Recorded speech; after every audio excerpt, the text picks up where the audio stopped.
I think the first thing that made Zelenskyy so popular was very simple, and that was that he stayed.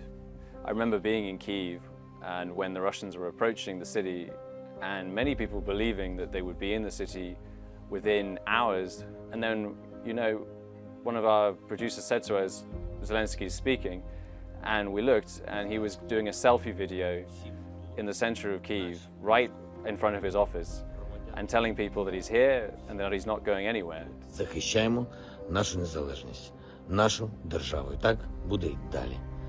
If he hadn't stayed in the country and rallied his people, I think the war would have turned out very differently.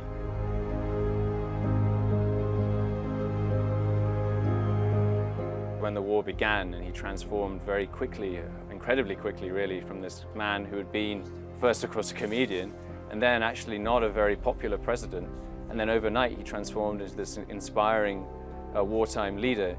Many of the skills that allowed him to be a successful comedian are the ones that have allowed him to connect so strongly with Ukrainians and with people around the world.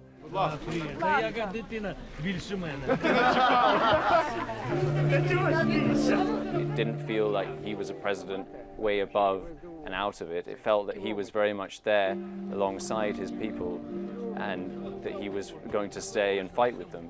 And his entire team are all pretty much former TV producers, and they know how to tell a story, and they were very successful in doing it.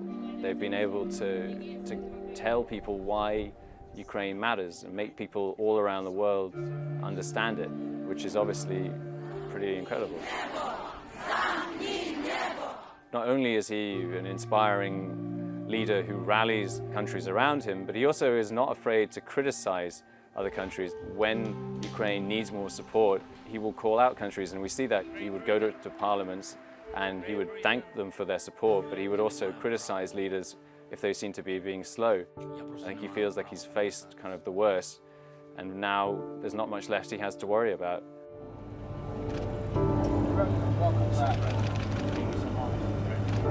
The Ukrainians believe rightly that without the US, they will not be able to defend their country, and they will not be able to hold off the Russians. May God protect our brave troops and citizens.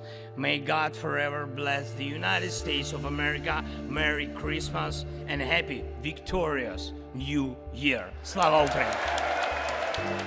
And there is a worry among Ukrainians that because the Republicans are now in charge of Congress, that American support might start to weaken.